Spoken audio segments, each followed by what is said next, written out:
ketika adik Sumerti dilamar keluarga anak Agung Murah Parwata.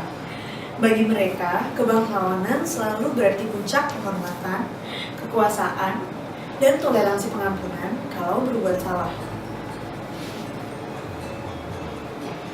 Enaknya tinggal di Puri, luas dan dibatasi tembok tinggi. Celoteh gadis-gadis itu. Namanya akan tambah panjang menjadi jeruk adik Sumerti. Kalau ada acara adat, ia duduk di tempat terhormat. Kita di lantai, ia di balai-balai. Memang derajatnya tak lagi sama dengan kita. Sudah nasibnya lahir sebagai rakyat kebanyakan. Lalu perkawinan menyulapnya jadi bangsawan. Tentu gadis-gadis itu tak ada yang tahu betapa Kadek harus melalui pergulatan pertimbangan sebelum memutuskan menjadi orang tua. Hanya cintanya lah yang begitu besar dan tulus kepada anak Agung Murah Parwata yang sanggup mematahkan pertimbangan-pertimbangan itu. Apalagi Murah memujinya terus bahwa tidaklah sulit menjadi orang Puri di zaman sekarang. Rumah kami memang Puri, Ti, tapi orang-orangnya modern. Kau lihat sendiri, kami hidup dengan kulkas, laserdisc, antena parabola, dan bermacam simbol hidup masa kini. Tak ada alasan bagimu untuk tak bisa larut dalam kehidupan kaum bangsawan. Kesulitan yang lain masih banyak menghadapku jika berhadapan dengan keluarga Puri. Misalnya, aku harus bicara dalam bahasa halus setiap hari di lingkungan keluarga Puri. Anak Agung Murah Parwata tersenyum. sudah kau buktikan sendiri. Setiap kau ajak kau ke Puri, kau bisa bicara dalam bahasa Indonesia, dan mereka menerimamu dengan senang, apa adanya. Mereka tahu kita orang modern, dan mereka pun warga modern. Itu keluargamu yang muda-muda, Pak. Tapi para sesepuh Puri, mereka pun kini telah menjadi manusia modern. Berkomunikasi dengan mereka, tak usah lagi kita menyembah-nyembah. Mereka sudah terbiasa bicara lewat telepon untuk memberi kabar keluarga lain jika ada acara adat di Puri. Yang mereka tonton di televisi adalah film-film seri Amerika. Beberapa di antara mereka menerima tamu-tamunya dengan bahasa Indonesia, tak lagi dengan bahasa Bali halus. Mereka sudah seperti kita, Ti. Kau kan tahu betapa kuat modernisasi menyentak manusia, tak peduli orang tua sekalipun. Mereka ikut terseret, Ti.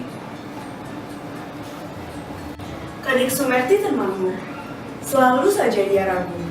Apakah ia bisa menjadi orang Puri, tinggal dalam satu tanah yang berpagar tinggi, di antara orang-orang yang senantiasa menganggap lunturnya nilai-nilai tradisi sama saja artinya dengan runtuhnya harga diri. Kau harus menjadi istriku, Ti. Itu sudah kita sepakati. tapi aku selalu sangsi, apakah sanggup menjadi orang Puri?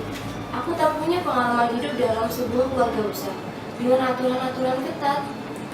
Aturan Puri sekarang selalu menyediakan tempat untuk manusia modern seperti kita. Semua akan berlangsung secara alami. Percayalah, cepat atau lambat, kau tuh harus menerimanya. Kalau tidak, kita tak akan pernah bisa bersama lagi. Mereka akhirnya menikah. Kadek Sumerti sangat kikuk ketika orang-orang Puri meminangnya dengan kebesaran penuh. Ayah dan ibu Sumerti kaget, tak menyangka kehormatan sebegah itu akan mampir di rumahnya. Sebenarnya yang begini tak perlu, Pan. Keluargaku minta yang biasa-biasa saja. Kami justru serba salah. Ini tidak seberapa, Ti. Yang begini ini justru lebih sederhana dari yang biasa-biasa. Puri ingin menghargai keluargamu karena telah merelakan salah seorang putri mereka masuk dalam lingkungan kami dengan cinta. Tidak atas dasar paksaan yang biasanya dilakukan oleh keluarga kami di zaman dulu. Memiliki kau bukan sebagai barang rampasan. Ini perkawinan modern, Ti. Meskipun baunya tetap Puri. Puri dalam kehidupan sehari-hari kini benar-benar modern. Sebelumnya sudah ada 19 keluarga hidup di dalamnya. Anak Agung Murah Parwata dan Kadek Sumerti adalah keluarga kedua Purut. Semua keluarga hidup sendiri-sendiri, tak saling merasa terganggu. Kendati di situ hidup 4 generasi. Kadek bisa bebas mengunjungi keluarganya kapan saja. Menyapa orang-orang Puri ia lakukan dengan tata krama sama seperti ia menyapa kawan-kawan atau orang tuanya. Gerbang Puri tak pernah dikunci. Kadek bisa keluar masuk kapanpun ia suka.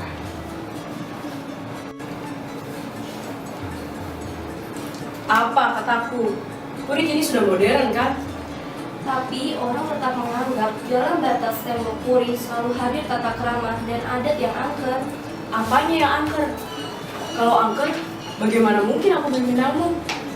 Yang angker itu dulu, Ti. Ketika orang mesti mempersembahkan anak perawannya ke Puri. Kini kau buktikan sendiri. Kami meminangmu, menjunjung kodrat keluarga yang membesarkan kau.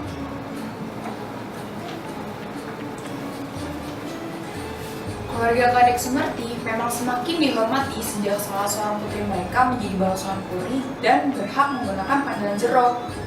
Orang-orang kalau membicarakan keluarga Sumerti akan berbisik, "Oh, itu yang anaknya kalian ke Puri."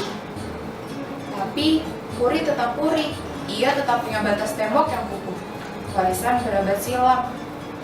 Gerbangnya bisa saja terbuka terus-menerus, namun tembok itu tak boleh runtuh. Di dinding tembok itulah Kangkara Puri bersemayam, dijaga turun-menurun keasliannya. Tembok itu yang menjadikan Puri tetap sakral, sehingga bertahan sebagai kiblat masyarakat. Kadek Sumerti merasakan itu ketika hampir setahun usia perkawinannya dengan Murah Parwata. Keluarga Kadek akan melangsungkan upacara metatah. Acara adat potong gigi ini khusus untuk Kadek dan saudara-saudaranya. Penyelenggaraan metatah selalu menjadi tanggung jawab orang tua pada anak-anaknya, dan semestinya dilakukan ketika seorang menginjak dewasa. Namun, karena biaya sangat mahal, seringkali sebuah keluarga melangsungkannya berbarengan untuk seluruh anak. Maka banyak yang sudah berkeluarga baru bisa metatah karena menunggu si bungsu dewasa. Secara adat, Kadek harus metatah di rumahnya, kendati ia sudah jadi warga Puri. Orang tuanya yang akan menanggung seluruh biaya upacara. Semestinya kau metatah sebelum kawin. Tapi dulu, ayah tak punya cukup uang. Mintalah restu di Puri, karena kau harus pulang metatah. Silakan saja. Metatah memang tanggung jawab orang tua kepada anak-anaknya. Apa perlu saya minta izin pada sesepuh Puri? Bagus juga. Biar kita berdua yang menyampaikannya.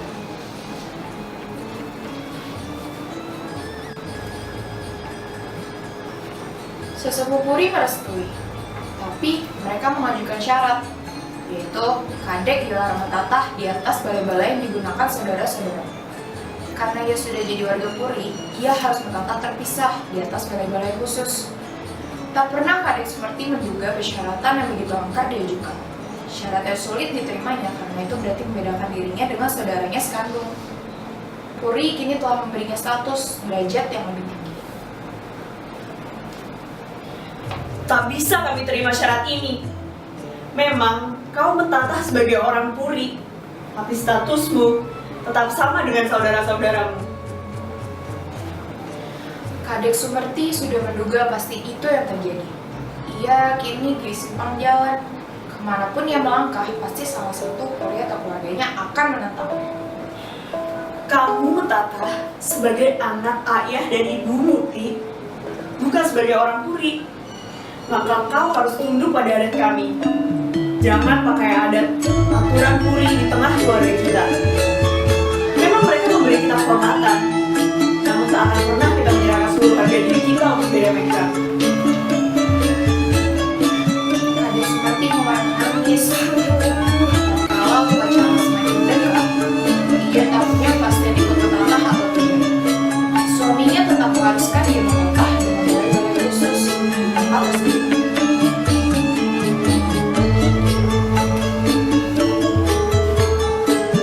Sekarang kau orang Puri, Ti.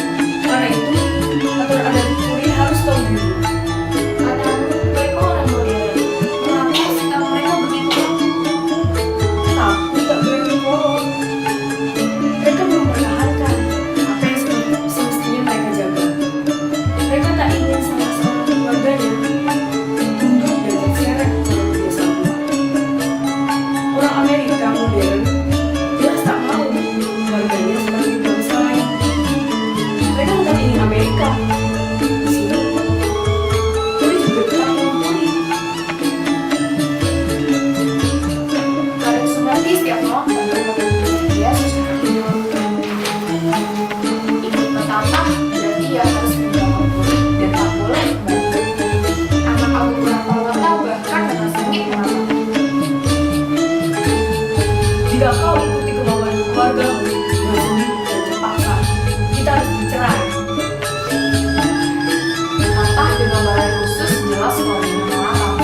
pilihan yang harus dia tetapkan.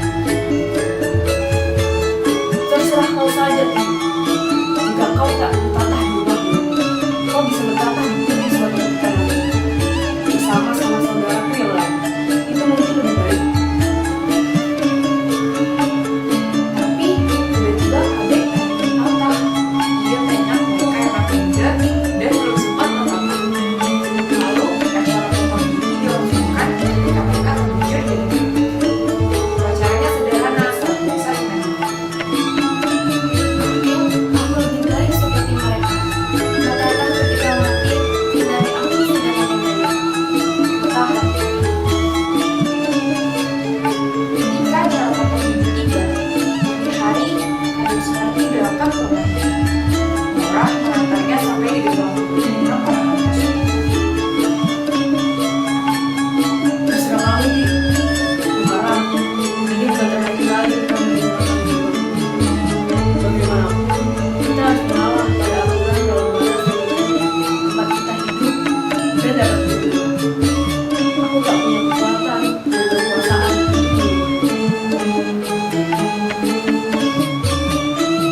Nora memenuhi di gerbang putih. Masih sangat dingin. Burung dari yang di pohon mangga aman. Lampu udara sebelum dipadamkan. Hari belum terang panas. Kadek dia sudah tahu apa yang dilakukannya, seperti merasakan maka kembali lagi ke rumah. Tiba di rumah, dia lihat tiga saudaranya sibuk mengenakan kain adat khusus untuk bertemu. Dia langsung memeluk dan ayahnya yang duduk di meja menyaksikan kegiatan mereka berpakaian.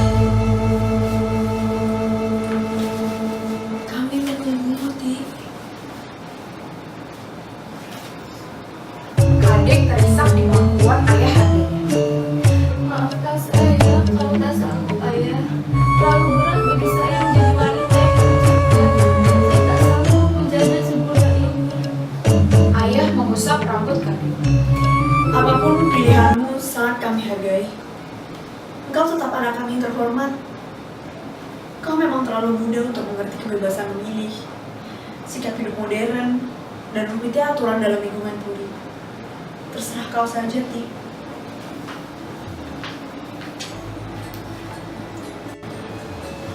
Persis ketika matahari muncul di timur, tiga saudara Kadek bergiliran menatah di balai dangling yang terbuka. Badan mereka terbaring tengadah di atas balai-balai dihias dengan kain songket dan warna-warna perada. Seorang sangging berpakaian dan berdaster putih menggosok-gosok gigi mereka dengan kikir satu persatu hingga rata. Alunan kidung memecah keheningan upacara potong gigi yang tiba-tiba di pagi itu dirasakan sangat sakral oleh Kadek Sumarti. Bulu-bulu halus di tangan, tengkuk, dan tubuhnya merinding. Ia berdiri termangu menyaksikan seluruh rangkaian upacara suci itu dari balik jendela kaca di ruang tengah. Ia lihat dengan jelas ayah dan ibundanya berdiri di samping balai-balai, menjaga anak-anak mereka sampai nanti upacara selesai. Mata Kadek Sumarti terus-menerus basah, dadanya bagai dihimpit dua bilah besi sedingin es. Dan pikirannya menerawang jauh ke balik tembok puri. Adakah mereka tahu hatinya yang perih seperti diri sendiri sembilu? Dan pasar September 1993.